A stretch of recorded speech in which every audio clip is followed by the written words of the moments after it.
The reason that there is such a void of male role models for young men is because we literally do not have adult males in our population anymore. What do I mean by that? There's no adult males. Like, there's grown men everywhere, but they're not actually physiologically adult human males. They're not. I'm going to teach you guys some fun shit.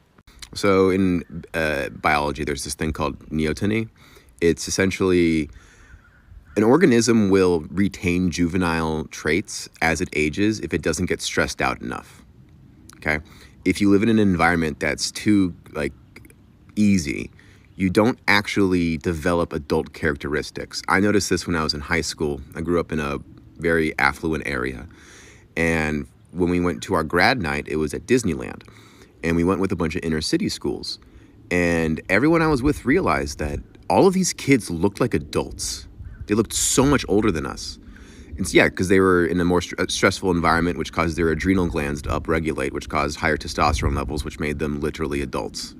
Made them adults in a way that we were still juvenile. Hey, shalom, shalom, shalom. I want to start off this video by giving all praise, honor, and glory to Yahweh, Bahashim, Yahusha, Bahashim, Rakakudash. I want to give double honors to my apostles and elders of Great Millstone who rule well, and grace and peace to you elect around the four winds, believing and pushing this truth in all sincerity. May the blessing of election be upon your houses. This is your fellow servant, Rakayer from the GMS Orlando camp. And tonight, coming at you with a brief lesson through the Spirit. Lord, when this is edifying unto you elect.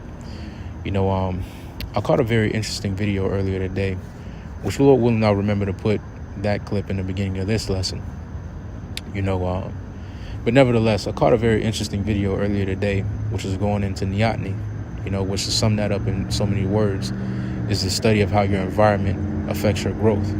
All right, the more stressful situations you're put in, the more you're forced to mature and grow.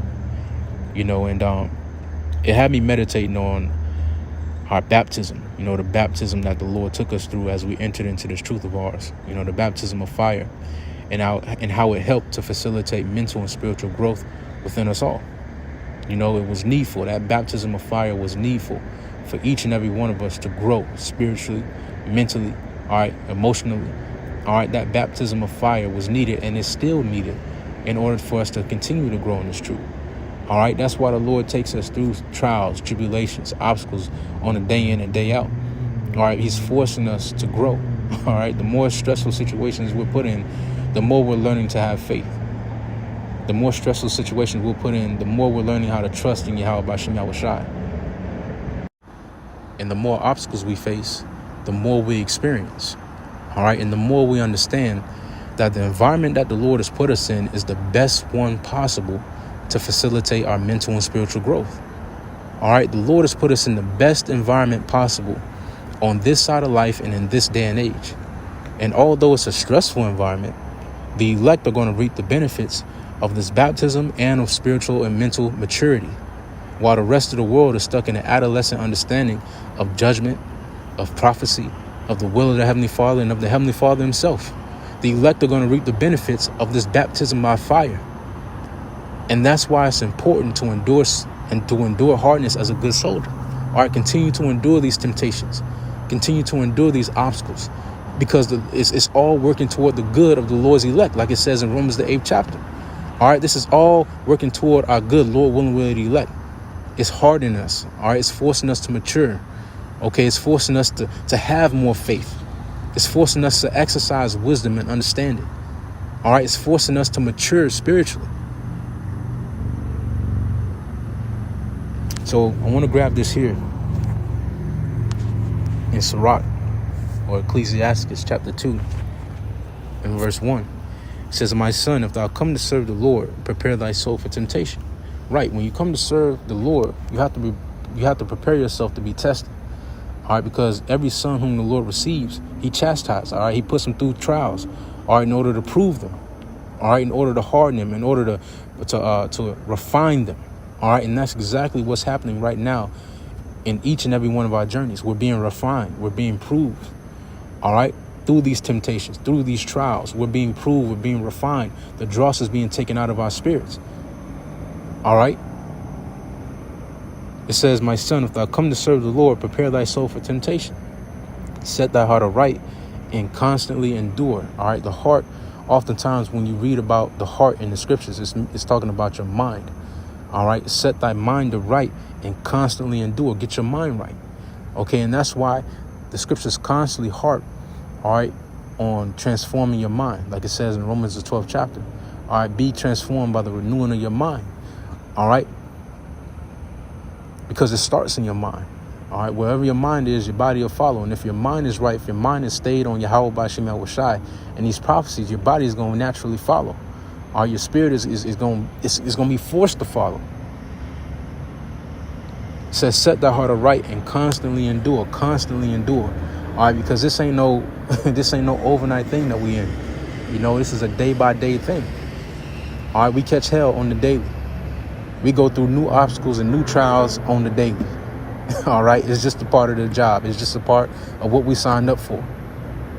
So we have to set our minds right, get your mind right, and constantly endure. All right. Constantly endure. Why? It says, and make not haste in the time of trouble. Cleave unto him and depart not away. Why? That thou mayest be increased at thy last end. All right. If we do all these things, all right, if we set our minds right, constantly endure, cleave unto the Lord and depart not away, we're going to be increased at our last end. All right, and that increase is going to come by form of spiritual power, by mercy, by salvation, by the spiritual bodies that's going to be placed upon the elect, the new bodies that's going to be placed upon the elect. All right, in many other ways. But those mercies are reserved for those who endure these temptations, who see this through to the end, which, Lord willing, we're a part of that number. All right. It says, set thy heart aright and constantly endure, make not haste in the time of trouble. Cleave unto him. And it says, make not haste in the time of trouble. Right. When we're put in situations of uncertainty, you know, when we're put in situations of temptation, you know, it's important not to make haste, you know, not to seek the easy way out.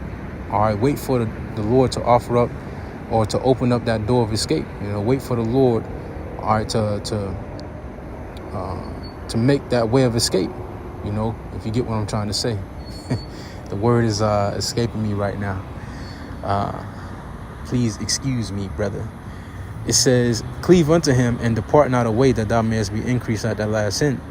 Whatsoever is brought upon thee, take cheerfully, and be patient when thou art changed to a lower state.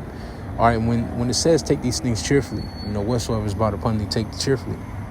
It's not talking about catching hell and grinning ear to ear like a Cheshire cat. You know, it's talking about, you know, taking these temptations, you know, taking these, catching this hell, you know, with an understanding mindset, you know, understanding why you're going through these things, you know, understanding why the Lord has to take us through these things and the necessity of these temptations. All right. And understanding how these things are working toward your good. It says, and be patient when thou art changed to a lower state. Why? For gold is tried in the fire, and acceptable men in the furnace of adversity. All right. And right now we're being tried in the fire. All right. The Lord is putting us through this baptism of fire. All right. That's why the Lord took away your family when you first came into this truth. Or that's why the Lord took away a job opportunity, a money opportunity. Or the Lord stripped you of a woman. You know, he stripped you of a certain status in this world when you first came into this truth. Because that was needful for your growth.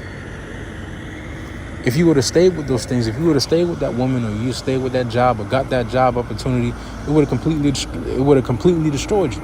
It wouldn't have allowed you to become the person you are today. It wouldn't have allowed you to grow through the spirit and power of Yahweh Bashim Yahushai. Let me let this truck pass by.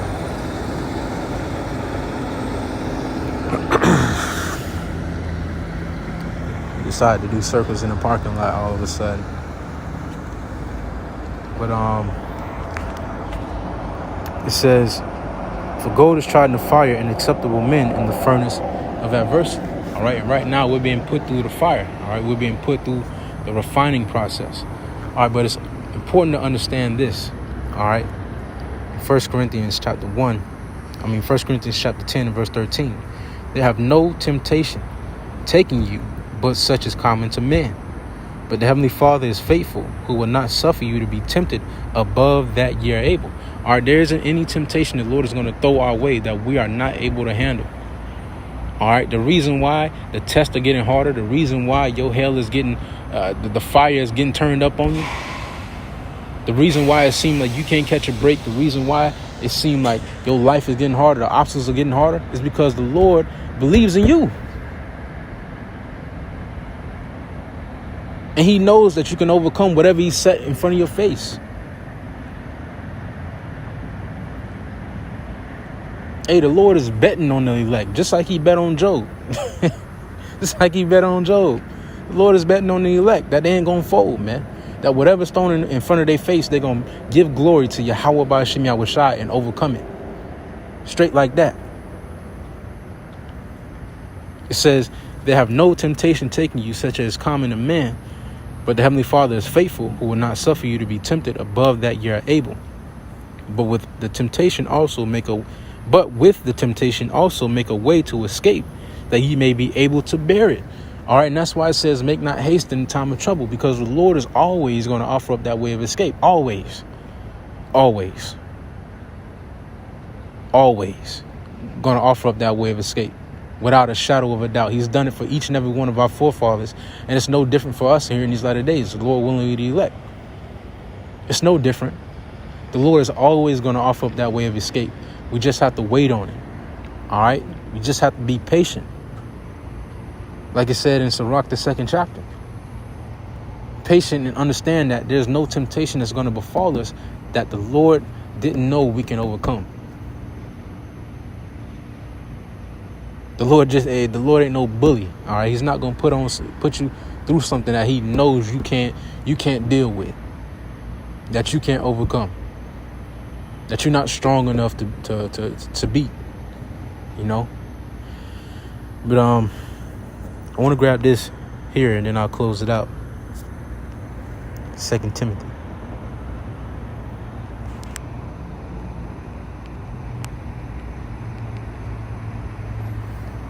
Then I must depart. It's 2 Timothy chapter 2. In verse 3 it says, thou therefore endure hardness as a good soldier of Yahushua HaMashiach. No man that warreth entangleth himself with the affairs of this life, that he may please him who have chosen him to be a soldier. All right, and right now is the time to endure hardness as a good soldier. As the hell continues, as the fire continues to be ramped up, all right, as the hells continue to increase, as the obstacles continue to get harder, all right, our job is to continue to endure hardness as good soldiers of Yahushua Mashiach. That's our job, man. That's our duty. And the Lord called us for a reason. The Lord willingly, we're of that chosen. All right, but the Lord called us for a reason.